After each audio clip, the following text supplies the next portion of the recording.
Okay, so I want to do a video on the situation.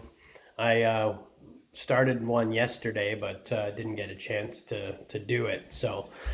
Um, yeah, I mean, with being here in New Zealand, um, I felt that it is probably one of the safer places to be.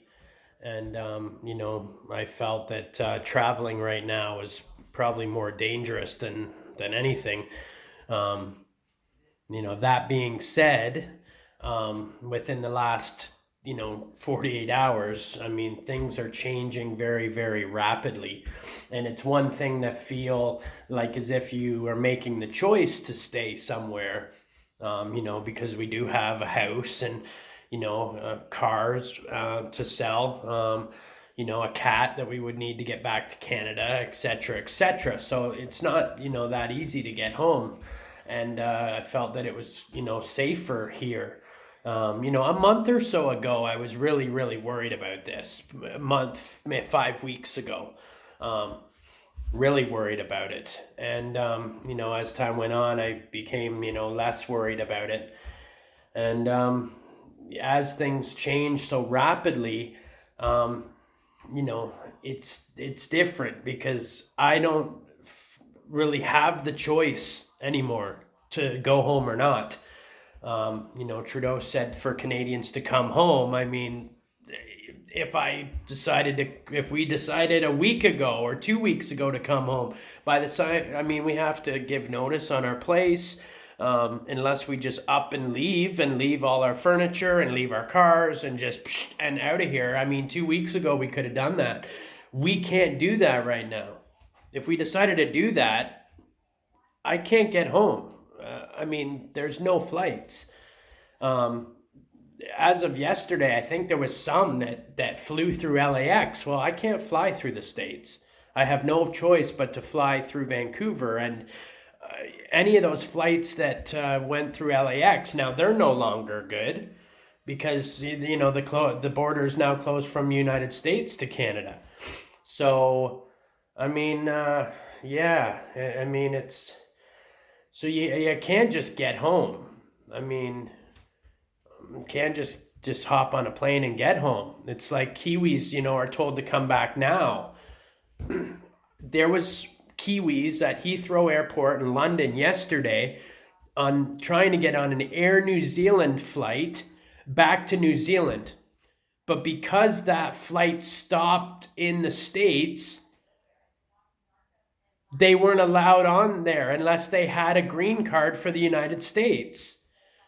So they didn't have a green card for the United States, then they can't get home via London on an Air New Zealand flight back to New Zealand because they have to stop in the States and therefore they weren't allowed on the plane. So this is a situation that we're in. People who are trying to get home or who are from a different place. That's the situation Kiwis were in yesterday at Heathrow, which is pretty scary when you go to get on an Air New Zealand flight back to New Zealand and then you can't. So I've been trying to stay calm. I have really mixed feelings about this whole situation because, like I said, I was really worried about it a month ago, 5 weeks ago, because I thought, this was something that was going to be an issue. But I do have mixed feelings about it because it's like, the media is panicking and pushing the hype, pushing the hype, pushing the hype. And I'm more worried about, the panic than I am about the actual virus itself. I'm worried about the grocery stores being, emptied. I'm worried about, like I said, it's one thing when you feel you have the choice to stay where you are and you think that that's the best decision. It's a whole other feeling when you know that if you decided you wanted to go back home, that you couldn't. Or, if my wife loses her job or gets laid off tomorrow, what do we do then? So it's definitely a high stress situation.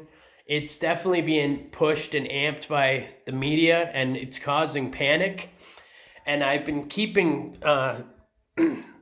screenshots every day for the last 10 days of what the numbers are, and we're at over 200,000 cases worldwide, with about 8,000 deaths at this point, which, with a population of almost 7 billion people, it's not a lot of deaths. I mean, mind you, it is climbing and it's climbing fast, but we've got like over 80,000 people have recovered as well. So you have to ask yourself, is it worth completely collapsing the world economy?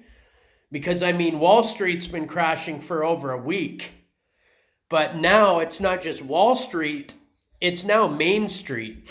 The restaurants, the bars, I mean, this is going to completely destroy the world economy. It's going to completely destroy it.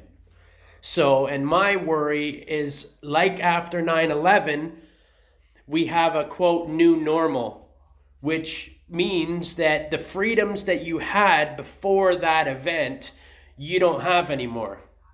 After 9/11, we don't have the freedoms back that we had before 9/11. For those who remember that, we don't get those freedoms back. So my worry is that they're using this to push authoritarianism. We're seeing it in Italy, where elderly are being left to die. I saw on the CBC that they were saying they were being, quote, elderly people being sacrificed, almost pushing it as it's a good thing. You can't leave your house in Italy without papers. It's like Nazi Germany. I mean, that's pure authoritarianism. So will we get those freedoms back? And is it, it's a trade-off. Everything's a trade-off in life. You decide whether it's worth it to get in a car and drive. Is it worth that risk? Is it worth the freedoms to hop on a plane? And we all do this every day of our lives, weigh out what is it worth it or not. And my worry is, I don't know if the loss of freedoms that we're going to endure and the economic collapse, the global economic collapse of Wall Street and Main Street is worth the amount of deaths that we're seeing, which, 8,000 people dead, that's a big thing, and every death is a life lost. And I'm not for murder, and I think that every life is special, and from, be it from the womb on. I mean, I'm anti-abortion even. But 3,000 people died in one shot in 9/11. We're at 8,000 deaths right now globally out of 200,000 cases out of a population of 7 billion people in the world. So, like I said, I have mixed emotions about this. I'm not really sure what to think. A part of me is, thinks that it's not worth shutting down the whole world economy and losing the freedoms that we're going to lose over this, quote, new normal. But I want to make this point, and this is very important, and is that as a guest in a country, I feel that you need to obey the laws and rules of that country. So the borders aren't closed here in New Zealand yet. I think they should be. I think they should have been days ago at least, if not, earlier. Yeah, they were ahead of Canada with closing the borders to China and Iran and stuff, but they didn't close them to Italy. They're still not closed. And people coming in from anywhere in the world has to, quote unquote, self-isolate, which a lot of them won't. And we've already seen that some of them aren't. So New Zealand is, going and having checkups done to see if they're following the rules, and then are going to deport them if they're not. But why not just close the borders so that New Zealand citizens can get home? It allows more room on planes for Kiwis to get home as well. So if you're a guest in a country, then I think you need to follow the rules. And I think that, I'm all for closing the borders, or if they're not closed, then if you're coming into New Zealand, then you need to self-isolate, because that's what they've said to do, because you're a guest.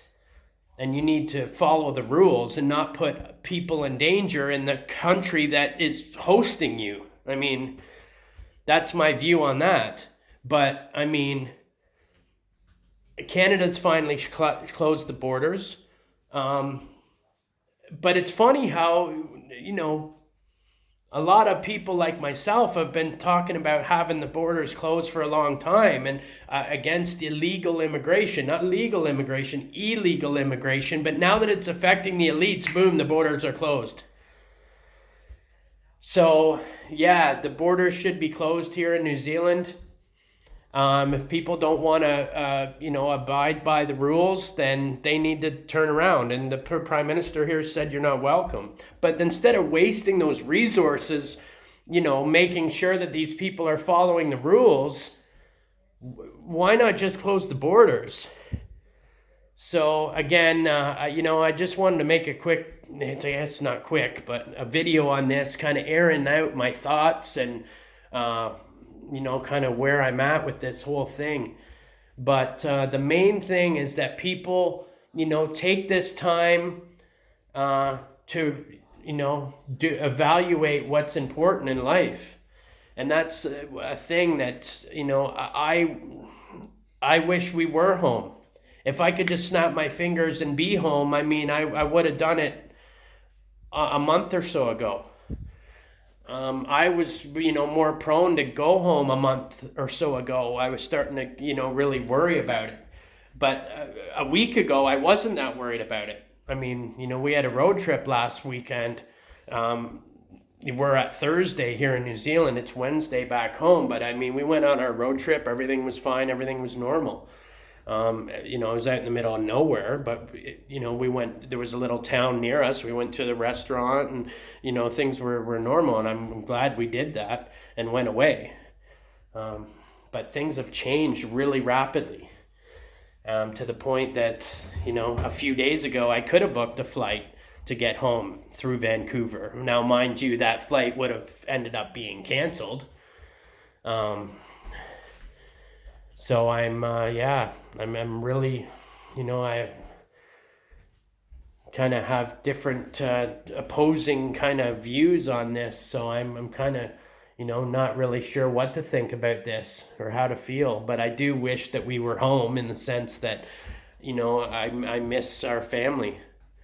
I miss our family and close friends, and it's tough.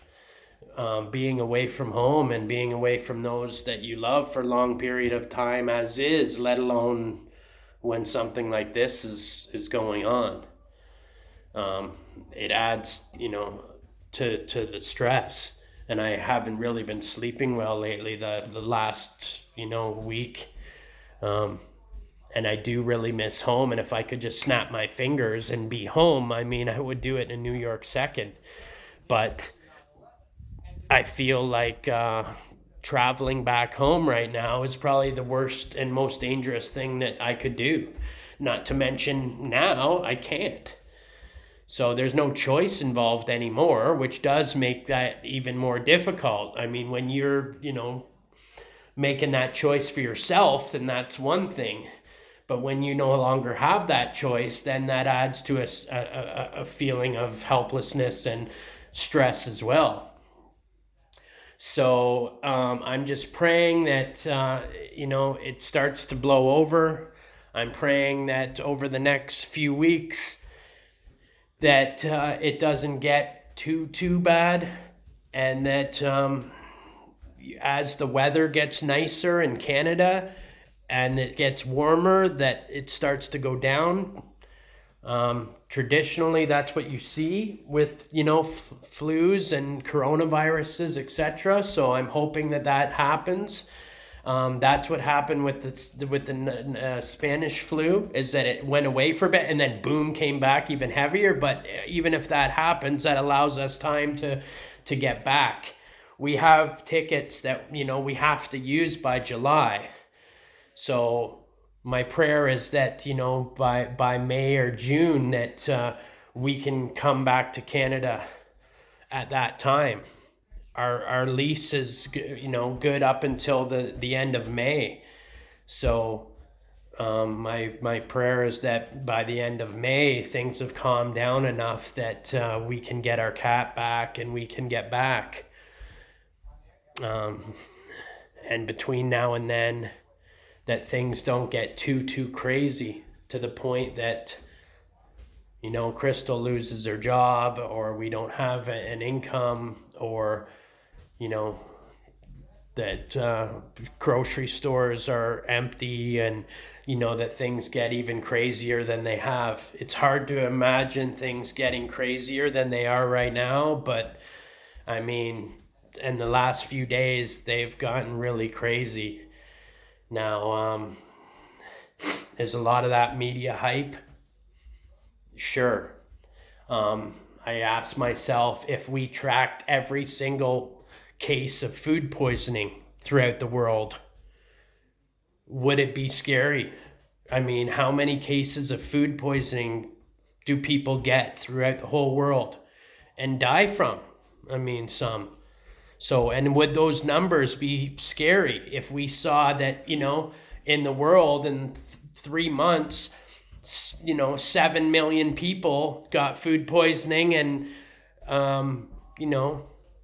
500,000 throughout the world died, but it wasn't called food poisoning, it was something else. So I think about that.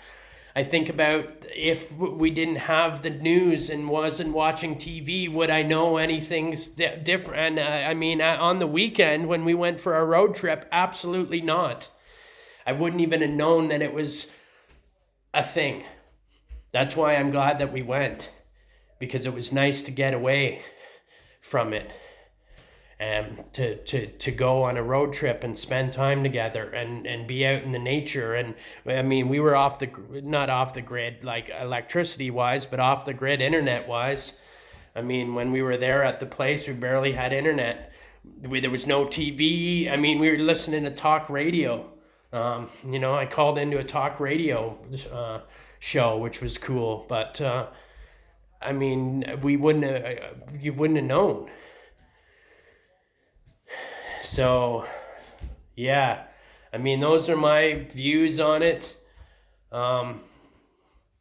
We'll see how things change over the next few days, and, continue to pray for each other. And, to all my friends and family, I love you. I miss you.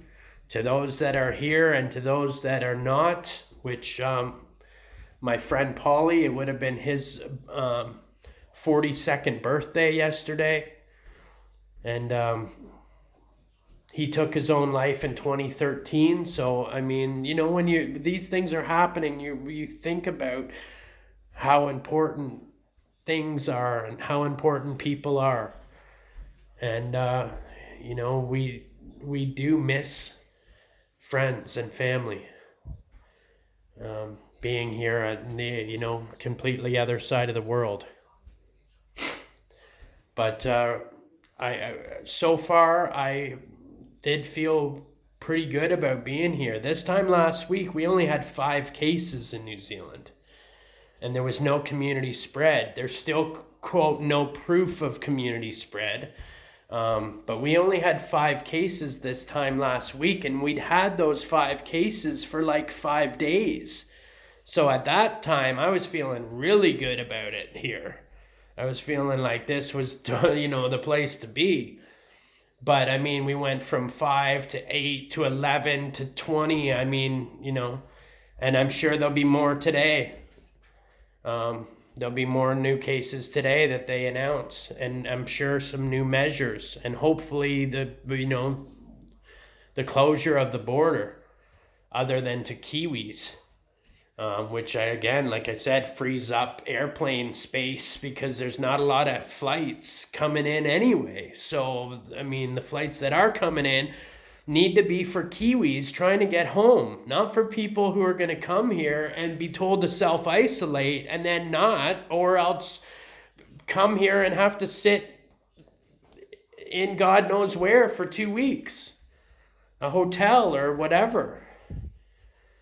So, yeah, those are my thoughts on it all. You know, not a quick video, a 20-minute video, but to my friends and family, I love you, I miss you, and feel free to share this video. Oh, something that I wanted to touch on that I didn't even is Event 201. Do some research on Event 201.